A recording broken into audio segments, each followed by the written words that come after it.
Hello जय हिंद प्यारे साथियों। देखिए आज हम लोग देखने वाले हैं क्लास 12th केमिस्ट्री का 35 अति महत्वपूर्ण क्वेश्चन जो आपके बोर्ड परीक्षा के लिए काफी ज्यादा महत्वपूर्ण है। तो जितने भी क्वेश्चन करवाएंगे प्यारे बच्चों अच्छे तरीके से तैयार कर लीजिएगा। एकदम one of the most important question है, ठीक है। तो चलिए प्यारे बच्चों फटाफट शुरुआत करते हैं और साथ में चैनल से पहली बार जुड़ते हैं तो चैनल को सब्सक्राइब कर लीजिएगा।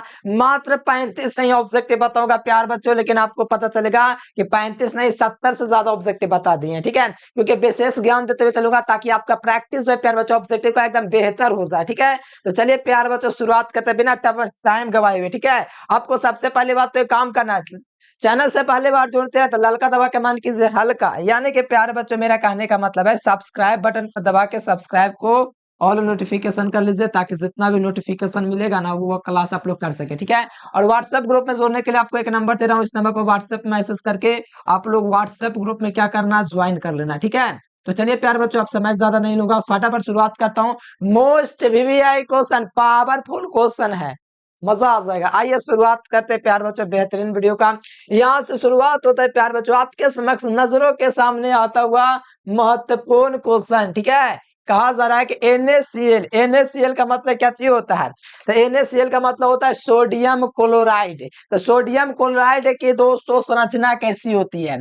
सोडियम रवा की संरचना कैसी होता है? रवा का मतलब रवा का मतलब होता है क्रिस्टल, क्रिस्टल जिसके निश्चित ज्यामितीय आकृति होती है। तो NaCl की जो संरचना होती है प्यार बच्चों कैसी होती है? फलन केंद्रित इकाई सेल होती है। अच्छा, फलन केंद्रित इकाई सेल होता है। हाँ, आपसे पूछा जाएगा सोडियम क्लोराइड की संरचना होती है तो फलन केंद्रित इकाई सेल होता है मेरे प्यार बच्चों, ध्यान रखिएगा। फलन केंद्रित का मतलब होता है शॉर्ट में FCC। क्या चीज होता है? FCC। ये बात को ध्यान रखिएगा। अगर इसका दोस्तों जालक ये पूछा जाएगा तो इसका जालक अष्टफलकीय होता है। कैसा होता है? सोडियम क्लोराइड का जालक अष्टफलकीय होता है क्योंकि इसमें आपका 6:6 का अनुपात पाया जाता है सोडियम क्लोराइड में, इसीलिए इसकी संरचना अष्टफलकीय होती है। और सोडियम क्लोराइड की जो संरचना होता है मेरे प्यारे बच्चों कैसा होता है? फलन केंद्रित होता है, बात को ध्यान रखिएगा। और दोस्तों सोडियम क्लोराइड क्रिस्टल है, ठीक है। राइट आंसर बी नंबर, ध्यान रखिएगा। बहुत अच्छा तरीके से सारा चीज क्लियर हो जाएगा। अगला क्वेश्चन देखिए, कहा जा रहा है कि निम्नलिखित में से कौन राबाहीन ठोस है? देखो पूछने का तरीका देखो, राबाहीन का मतलब होता है अक्रिस्टल। देखो यहाँ पर लिखा हुआ है राबाहीन। अक्रिस्टल का मतलब ऐसा पदार्थ जिसके निश्चित ज्यामितीय आकृति नहीं होता है उसे अक्रिस्टल कहते हैं। तो अक्रिस्टल पूछा जा रहा है तो देखो हीरा क्रिस्टल है तो ये वाला ऑप्शन नहीं हो जाएगा, ठीक है। ग्रेफाइट भी क्रिस्टल, ये वाला ऑप्शन नहीं होगा। साधारण नमक भी क्रिस्टल है, ये वाला ऑप्शन नहीं होगा। लेकिन कांच जो है, रबर जो है, प्लास्टिक जो है, बहुलक जो है, क्वार्ट्ज ग्लास जो है, ये सारा का सारा क्रिस्टल है। बात को ध्यान रखिएगा प्यारे बच्चों। ग्लास जो है क्या चीज है? क्रिस्टल है। इसकी कोई निश्चित ज्यामितीय आकृति नहीं है, इसको तोड़ेंगे तो चूर चूर हो जाएगा। इसीलिए कांच क्रिस्टल ठोस पदार्थ का उदाहरण है, इसीलिए राइट आंसर है डी नंबर, ध्यान रखिएगा, ठीक है एकदम।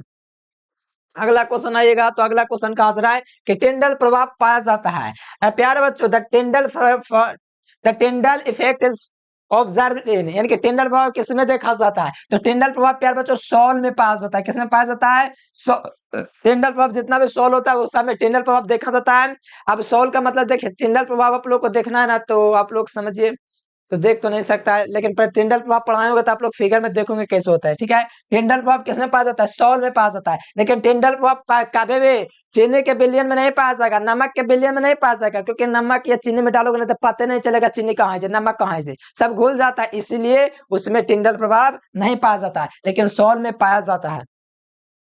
अगला क्वेश्चन देख लीजिए, निम्न में से किसमें टिंडल प्रभाव नहीं पाया जाता? प्यारे बच्चों मोस्ट इंपोर्टेंट क्वेश्चन, ठीक है, मोस्ट पावरफुल क्वेश्चन। निम्न में से किसमें टिंडल प्रभाव नहीं पाया जाता? दो विलयन है जिसमें टिंडल प्रभाव नहीं पाया जाता है, नमक का घोल और चीनी का घोल, ये दोनों है जिसमें टिंडल प्रभाव नहीं पाता है। चीनी देख सकता है उसमें, बताओ तो उसमें लाइट मारेंगे तो टिंडल प्रभाव कैसे होगा? नहीं ना होगा। चीनी के विलयन में चीनी नहीं देख सकता तो नमक के विलयन में क्या नमक दिखेगा? नहीं ना, इसलिए टिंडल प्रभाव इसमें नहीं पाया जाएगा। तो चीनी का घोल है प्यार बच्चों तो इसमें टिंडल प्रभाव नहीं पाया जाएगा, ठीक है। राइट आंसर क्या हो जाएगा? ऑप्शन नंबर प्यार बच्चों यहाँ पर ए नंबर हो जाएगा, ठीक है, ध्यान रखिएगा। और यहाँ पर सोने का कोलाइडल विलयन इसमें पाया जाएगा। सस्पेंशन इमल्सन मतलब पायस में भी टिंडल प्रभाव पाया जाएगा, लेकिन आपका नहीं पाया जाएगा तो चीनी के घोल में टिंडल प्रभाव नहीं पाया जाता, ठीक है, ध्यान रखना। ऑप्शन है मोस्ट वीवीआई क्वेश्चन सारा है, ठीक है। चलो, वर्ग 16 के तत्वों को कहा जाता है, बताओ वर्ग 16 के तत्व 11th क्लास में बता चुके हैं। वर्ग 16 के जो तत्व होता है पहले बच्चों उसको चैल्कोजन या तो कैल्कोजन कहते हैं, तो right answer option number B हो जाएगा। वर्ग 16 के तत्वों का ट्रिक है ओल्ड स्टाइल से शिफ्ट हो, oxygen, old style sulphur, selenium, tellurium, polonium. तो ये वर्ग 16 के तत्व है प्यार बच्चों, जिसे चैल्कोजन कहते हैं। हाइड्रोजन वर्ग 16 के तत्व को कहते हैं जो हमेशा द्विपरमाण्विक होता है। हाइड्रोजन परिवार जो होता है वर्ग 17 का तत्व है जिसे हमेशा द्विपरमाण्विक कहते हैं, मतलब उसका अणु हमेशा द्विपरमाण्विक होगा, जैसे Cl2, F2, Br2, I2 ये सब, ठीक है। और वर्ग 15 जो होता है उसको निकोजिन कहते हैं, क्या बोलते हैं, निकोजिन। और वर्ग 18 को बोलते हैं निष्क्रिय गैस, और भी बोल सकते लेकिन ज्यादा बोल देंगे तब तो सबके डिस्टर्ब हो जाएगा, ठीक है। Right answer option number D याद रखो। उत्कृष्ट वर्ग 18 का तत्व कहा जाता है, संक्रमण तत्व डी ब्लॉक के तत्व कहा जाता है, हाइड्रोजन वर्ग 17 को कहा जाता है। राइट आंसर एक ही शेर होगा, वो बी नंबर होगा, ठीक है। अगला क्वेश्चन आओगे प्यार बच्चों, आज सब फटाफट से एकदम धुआं धुआं कर देंगे, टेंशन वाली बात नहीं है। आ जाओ, वर्ग 6 नंबर क्वेश्चन का आंसर है कि आवर्त सारणी। अच्छा, आवर्त सारणी का मतलब पीरियोडिक टेबल। हाँ, तो पीरियोडिक टेबल में दोस्तों ग्रुप जो 16 है उसमें ऑक्सीजन के अलावा पाए जाने वाला तत्व कौन है।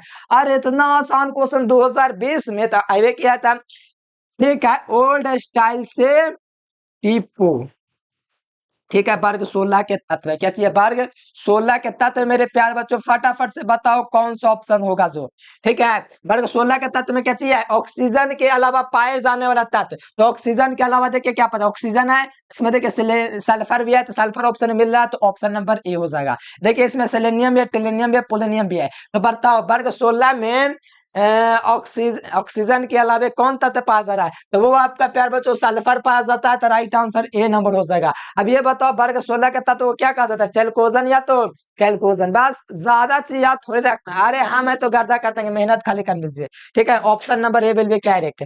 अगला क्वेश्चन देखिएगा, तो ओलियम, ओलियम का फॉर्मूला, रे इतना आसान क्वेश्चन है प्यार बच्चों। ओलियम का फॉर्मूला, अरे नहीं पता कैसे होगा, हर बच्चा बच्चा को याद करा दिया, ठीक है। ओलियम का फॉर्मूला होता है H2SO7, H2SO7, ये ओलियम का फॉर्मूला। अच्छा, इबाना कैसे ओलियम है बता दे कि छोड़ दे, अरे बताइए तो जाइए गया था। देखो ओलियम कैसे बनता है जी, H2SO4 में जो होता है प्यार बच्चों SO3 मिला रहता है, क्या रहता है, SO3 मिला रहता है। जोड़ के देखिए, H2 क्या हो जाएगा, S2 हो जाएगा, और ऑक्सीजन क्या हो जाएगा, 7 हो जाएगा। ओलियम बन गया ना, H2SO4 में SO3 मिलता है तो ओलियम बन जाता है, कोई दिक्कत नहीं। अब बताओ ओलियम का सूत्र क्या चाहिए हो जाएगा, था ऑप्शन नंबर ए होगा ना प्यारे स्टूडेंट, एकदम गर्दा उड़ा देंगे, टेंशन नहीं लीजिएगा। और ओलियम जो होता है कौन से विधि से तैयार किया जाता है, संपर्क विधि। कौन विधि, ओलियम को किस विधि से बनाया जाता है, तो संपर्क विधि, कॉन्टेक्ट विधि द्वारा बनाया जाता है, ध्यान रखिएगा। देखो ये सल्फ्यूरिक अम्ल इसका काम नहीं है, इस सल्फ्यूरिक अम्ल क्या करेगा, ये नहीं होगा, ठीक है। Right answer A number. देखो बहुत आपको समझा देता हूँ, थोड़ा समझ के पढ़ लोगे ना तो बहुत अच्छा रहेगा। ये क्वेश्चन आज धुआं करना है आप लोगों को, तो बताइए क्वेश्चन का जवाब। कहा जरा आप लोगों से, ओलियम में H2SO4 के साथ कौन सा अवयव रहता है। ला, ओलियम का फार्मूला याद रहेगा तब ना बताइएगा। तो ओलियम का फार्मूला होता है प्यार बच्चों, क्या चीज होता है, H2O7। H2SO4 में इसके साथ क्या मिलाएंगे कि ये वाला सूत्र मिल जाए ओलियम, तो इसमें हमको पता है SO3 जोड़ देंगे ना, तो ये वाला हमको प्राप्त हो जाएगा ओलियम। अच्छा, तब तो SO3 सल्फर ट्राइऑक्साइड रहता है। हाँ, एकदम सही पकड़े हैं। SO3 जो होता है प्यारे बच्चों ओलियम में रहता है, छिपा हुआ ओलियम में रहता है, सॉरी सल्फ्यूरिक अम्ल में ओलियम में छिपा रहता है SO3, जो कि सल्फ्यूरिक अम्ल, और इसको जोड़ोगे ना तो ये वाला चीज प्राप्त हो जाएगा। अच्छा, तब तो SO3 एकदम राइट आंसर हो जाएगा। हाँ, एकदम भौकाल मचाना है, तो इसी तरह से आपकी तैयारी होना चाहिए, और केमिस्ट्री एकदम धुआं धुआं हो जाएगा, इस समय कोई दम है। अरे मेहनत करना है, टॉपर बनिए। अगला आ जाइए, अगला 9 नंबर क्वेश्चन है कि निम्नलिखित में से कौन जल पर एकत्र नहीं कहता। अच्छा, जल पर एकत्र नहीं होगा, कैसे नहीं होगा, अरे एकत्र होगा ना तो भाग जाएगा, कहां भाग जाएगा, तो देखिए जल पर एकत्र नहीं हो सकता है, तो वो SO3 है, क्योंकि H2O के साथ संपर्क में आता है ना, तो देखिए भाग गया। देखिए कहां भाग गया, देख लीजिए आप लोग, H2 बना लिया यहां से, SO4 बना लिया, बताओ भाग गया ना, संपर्क में आ गया। ये जल जो है प्यार बच्चों SO3 के साथ भाग गया, देखिए मिल गया जाकर उसमें H2SO4। बताओ सल्फ्यूरिक अम्ल बना लिया ना। अच्छा, जल पर एकत्र नहीं की जा सकती है, अच्छा SO3 यहाँ पर नहीं है तो SO2 लगा दीजिए, ठीक है। सल्फ्यूरस अम्ल यहाँ से बन जाएगा, क्या बन जाएगा? सल्फ्यूरस अम्ल। तो यहाँ पर देख लो ऑप्शन कौन सा हो जाएगा, मिला लीजिए। H2 जल जो है SO3 के साथ अभिक्रिया किया ना तो सल्फ्यूरस अम्ल हो रहा है। क्या बनाया? सल्फ्यूरस अम्ल। अस बोलिए, सल्फ्यूरिक होता है लास्ट में 4 रहता है तब, इसको बोलेंगे सल्फ्यूरस अम्ल बना लेता है, ठीक है। तो SO3 चल जाता है प्यारे बच्चों, इनके जल के साथ एकात्र नहीं हो सकता है तो सल्फर डाइऑक्साइड मेरे प्यारे बच्चों ध्यान रखना, ठीक है। और ऑक्सीजन तो होगा नहीं, और H2O तो हम लोग हाइड्रोजन सल्फाइड तो कल्पना भी नहीं कर सकते हैं, नाइट्रोजन तो होगा नहीं। तो कौन जल पर एकत्र नहीं हो सकता है? तो sulphur dioxide is the right answer, ठीक है। तो ऑप्शन क्या होगा? सी विल बी करेक्ट। अगला क्वेश्चन आइए, एकदम भौकाल मचा दीजिएगा आप लोग ना। हाँ तो आइए प्यार बच्चों, आप लोग बहुत ज्यादा पढ़े 9वीं क्लास में, पूरा ट्रिक पढ़ रखे थे कि यम यम यम आएगा तो सब धातु हो जाएगा। तो बताओ नाइट्रोजन और ऑक्सीजन क्या है?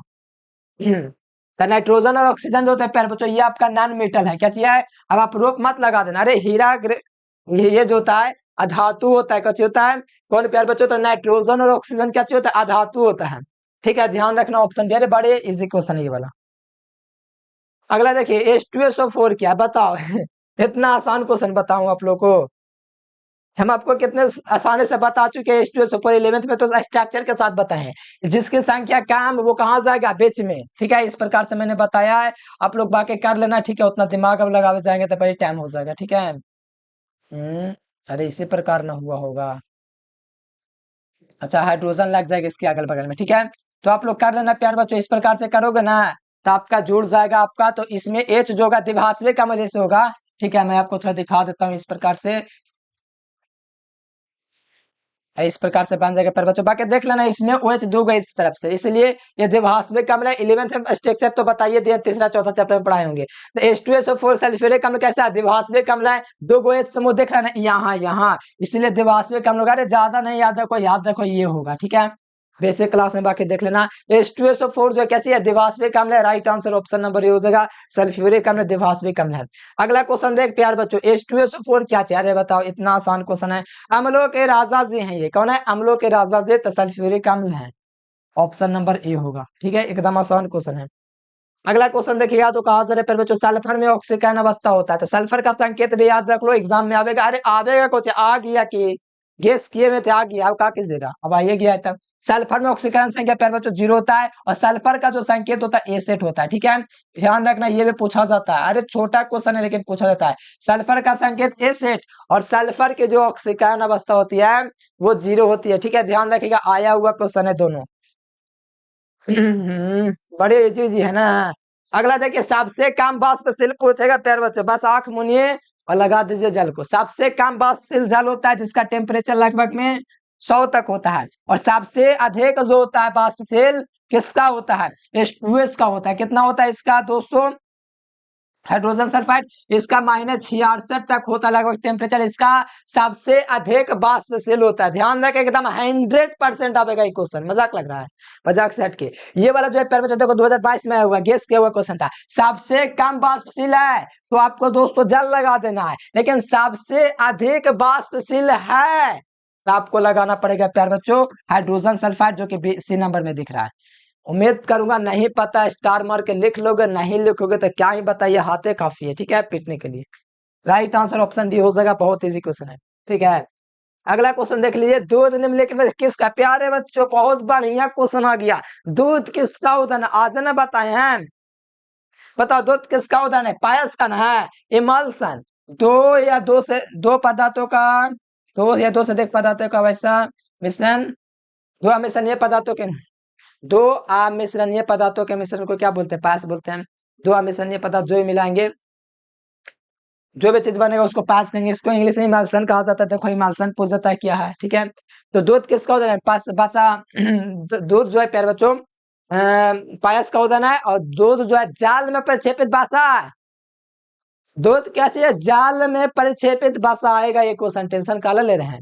और दूध में किसिन पाया जाता है, दूध में किसिन पाया जाता है, ये भी ध्यान रखिएगा, ठीक है। आएगा तो यहीं से, ऑप्शन नंबर ए। अगला क्वेश्चन है 15 नंबर क्वेश्चन, आज पढ़ाए हैं, लाइफिलिक कोलाइड कौन है? तो लाइफिलिक कोलाइड का मतलब होता है द्रव स्नेही कोलाइड, जो द्रव आसानी से कोलाइड एबिलियन बना ले। परिक्षेपण परिक्षेपण माध्यम के साथ आसानी से संपर्क में आ जाए उसको द्रव स्नेही कोलाइड कहते हैं। अब द्रव स्नेही कोलाइड जो है मेरे प्यार बच्चों, यहाँ पर सबसे बढ़िया उदाहरण की बात किया जाए तो गम होगा। कौन सा गम? अरे साटने वाला गम, तब दो गोंद वाला, ठीक है। तो ये वाला गम हो जाएगा लाइफिलिक कोलाइड। ऐसे देखो दूध भी जा सकता है ऑप्शन में, लेकिन सबसे बढ़िया कोई एक ही ऑप्शन होगा। रक्त भी जा सकता था, लेकिन कुहासा कभी भी हो ही नहीं सकता लाइफिलिक कोलाइड। लाइफोविक का एग्जाम्पल दे सकते, लेकिन लाइफिलिक का नहीं।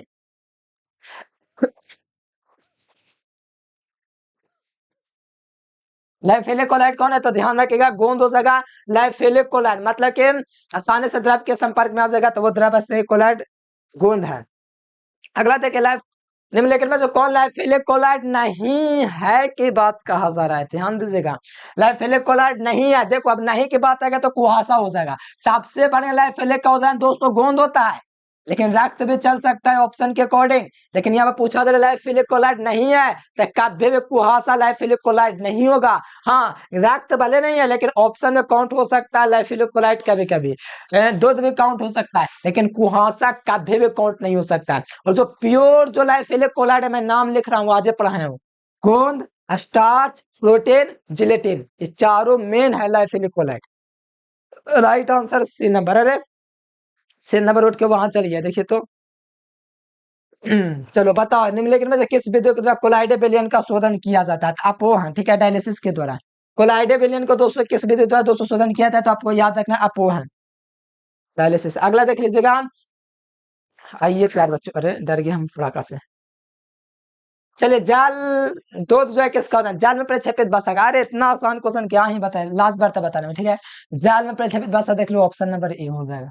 इतना आसान क्वेश्चन जानिएगा, बताइए तो दूध किसमें है? तो जाल में प्रक्षेपित बसा है।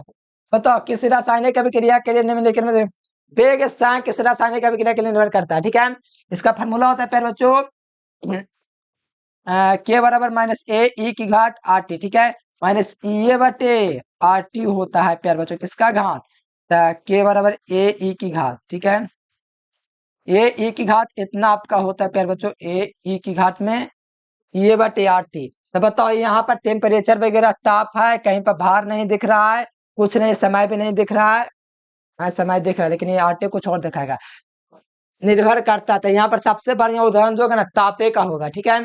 ताप ही सबसे बढ़िया रहेगा, इस बात को ध्यान रखिएगा। वेग स्थान किस पर निर्भर करता है? तो याद रखिएगा ताप पर, ऑप्शन नंबर ए। किसी पदार्थ की अभिक्रिया के दर निर्भर करती है? तो सक्रिय भार पर निर्भर करता है, ध्यान रखिए ऑप्शन नंबर। सक्रिय भार कहाँ गया? सक्रिय भार, मात्रा को भार ना कहा जाता है, क्वांटिटी। बताइए तो सक्रिय भार या सक्रिय द्रव्यमान एक ही चीज ना है? सक्रिय द्रव्यमान या सक्रिय भार या सक्रिय मात्रा एक ही चीज है। किसी पदार्थ की क्रिया करने के दर निर्भर करती है, सक्रिय भार, सक्रिय मात्रा, इस पर निर्भर करता है। तो यहाँ पर आप लोग सक्रिय मात्रा एक्टिव क्वांटिटी पर निर्भर करेगा, ध्यान रखेगा। किसी पदार्थ की अभिक्रिया के दर निर्भर करती है सक्रिय मात्रा, सक्रिय द्रव्यमान पर, ठीक है। तो right answer option number D. Confuse नहीं करना, बहुत हौला क्वेश्चन है, ठीक है। अगला देखिए, इसका मात्रक हमको नहीं आता, कैसे होगा आप तक?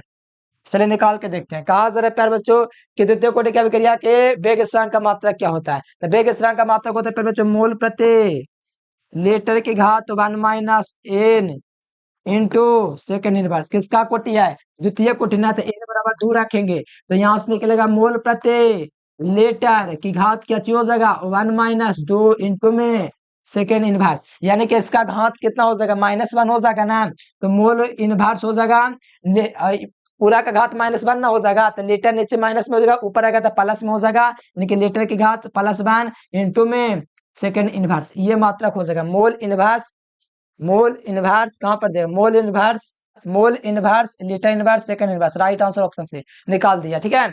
और प्यारे बच्चों आप लोग कमेंट करके बताइए ना आपका नाम क्या है, मैट्रिक में कितना नंबर लाए थे, कितना टारगेट आपका एग्जाम में नंबर लाने का, बताइए तो क्या मकसद से पढ़ रहे हैं, एक बार कमेंट कीजिएगा। जो भी डाउट होता है कमेंट जरूर करके बताइए, वीडियो कैसा लगता है जरूर कमेंट जरूर कीजिएगा, नहीं कीजिएगा तो हम ये समझ लेंगे यानी आपको कमेंट करने आता ही नहीं है। ठीक है, तो right answer option number C हो जाएगा। बहुत आसान क्वेश्चन है, देखो निकाल दिए हैं। अगला क्वेश्चन देखिए, अगला क्वेश्चन का आंसर निम्नलिखित में किसका हिमांक का अवनमन बताओ क्वेश्चन आधा टपक गया है। किसका हिमांक का नमन जो है बच्चों अधिकतम होता था? K2SO4 का होता है, ये क्वेश्चन था। सबसे अधिक दोस्तों हिमांक का नमन किसका होता था? Potassium sulphate, option number A. 23 number question, निम्नलिखित में से कौन अनुसंख्यक गुणधर्म है? बिलियन का अनुसंख्यक गुणधर्म वे है जो बिलियन उपाय से विलय के कणों की संख्या पर निर्भर करता है, ना कि उसके प्रकृति पर निर्भर करता है। उससे बिलियन का अनुसंख्यक गुणधर्म कहते हैं।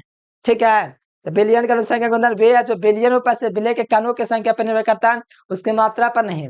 उससे बिलियन का अनुसंख्यक गुणधर्म कहते हैं। 4 गो होता है, प्रासंद, क्वथनांक मूल्यांकन, वासुदा में नमन और हिमांक में नमन। ठीक है, तो यहां से देख लीजिए क्वथनांक मूल्यांकन ये प्रासंद आपका उदाहरण है, इसलिए right answer option number C. अगला क्वेश्चन देख लीजिए। अगला क्वेश्चन कहा जा रहा है 24 नंबर, निम्नलिखित में किसका क्वथनांक अधिकतम होगा? ठीक है, तो क्वथनांक सबसे ज्यादा जो होता है जाल में जो 1% जो NaCl होता है उसका क्वथनांक अधिक होता है। कितना मिनट हुआ होगा? निम्नलिखित में किसका क्वथनांक सबसे अधिक होगा? तो याद रखना जाल में 1% सोडियम क्लोराइड। अगला देखो, संप्रसार्य विलयन के बराबर होता है, तो कौन बराबर होता है? तो मोलर सांद्रता बराबर होता है। ठीक है, एक बार टाइम देख लें। चलो तो ध्यान रखिएगा यहाँ पर आपको याद तो ध्यान रखना, संप्रसार्य विलयन वे विलयन होता है जिसमें प्रासंदा बराबर होता है, और ये जो होता है किसके बराबर होता है? मोलर सांद्रता के बराबर होता है, इसीलिए right answer option number D हो जाएगा। पेट में देखिए, पेट में अत्यधिक अम्ल बन गया है, क्या करें? बहुत ज्यादा एंटासिड हो रहा है, तो क्या करें? पेट में अत्यधिक अम्ल बन जाएगा ना, तो उसको प्रत्यम्ल के द्वारा रोका जा सकता है, एंटासिड के द्वारा। ठीक है, तो यहाँ पर देखिए पेट में अत्यधिक अम्ल को उत्पादन को बास में किया जा सकता है, बास मतलब कंट्रोल किया जाए। बहुत ज्यादा पेट में अम्ल बन गया, एंटासिड लीजिए, ठीक हो जाएगा। एंटासिड प्रत्यम्ल अम्ल ले लीजिए, ऑप्शन है एंटासिड हो जाएगा। ज्वर को कम करने वाली दवा को ज्वरहारे ज्वरनाशी कहा जाता है। ठीक है, तो ज्वर को कम करे मतलब बुखार को कम करे, एंटीपायरेटिक दवा। कोरोना काल में यही चला था, ज्वर को कम करने वाली दवा को ज्वरनाशी दवा कहते हैं। 2 नंबर में भी आ जाता है, जैसे पैरासिटामोल ज्वर को कम करेगा, बुखार को कम करेगा। अगर हम आपसे पूछे दर्द हो रहा है बहुत ज्यादा, दर्द हो रहा है पैर बच्चों, तो उसके लिए कौन दवा है? तो एनाल जैसे दवा है। बहुत ज्यादा चिंता हो रहा है कि हाँ बोर्ड एग्जाम कैसा जाएगा, याद नहीं हो रहा, हाँ तो क्या होगा? तो दोस्तों यहाँ पर जो दवा का यूज होगा वो उपशामक दवा का उपयोग होगा। बेलेन वो उदाहरण है, जो चिंता को कम करता है, तनाव को कम करता है, वो उपशामक कहलाता है। जो दर्द को कम करता है, नाल जैसे कहलाता है, बुखार को कम करता है, वो आपका एंटीपायरेटिक कहलाता है। Right answer option number A. अगला क्वेश्चन का डिटॉल का उपयोग करता है। अरे लो छिला गया, तब क्या होगा? तो यहाँ पर डिटॉल लगाइए। डिटॉल को कहा जाता है प्यार बच्चों, क्या कहते हैं डिटॉल को? प्रतिरोधी कहते हैं। ठीक है, क्या कहते हैं दोस्तों? डिटॉल का उपयोग हम लोग करते हैं संक्रमण हारे में, एंटी इन्फेक्टिव नहीं, ये नहीं, एंटी इन्फेक्टिव नहीं होगा, एंटी मटेरियल नहीं होगा, एंटीबायोटिक एंटी एंटीबैक्टीरियल दवा, हाँ एंटी बैक्टीरियल दवा, ये जो दवा होगा प्रतिरोधी के रूप में डिटॉल का उपयोग करते हैं प्रतिरोधी में। ठीक है, प्रतिरोधी में, तो ऑप्शन नंबर बी हो जाएगा। डिटॉल का नहीं यूज करते हैं, घाव पर लगाते हैं। टाइफाइड में प्रयुक्त होने वाला 200 प्रतिजैविक एंटीबायोटिक जो है टाइफाइड के लिए, पता है कौन है? टाइफाइड के लिए पता? अरे प्यारे स्टूडेंट कहाँ हो? क्लोरामेनिफेनिकोल। टाइफाइड जो होता है सल्मोनेला टाइफे जीवाणु से होता है, बायोलॉजी में पढ़ा है ना।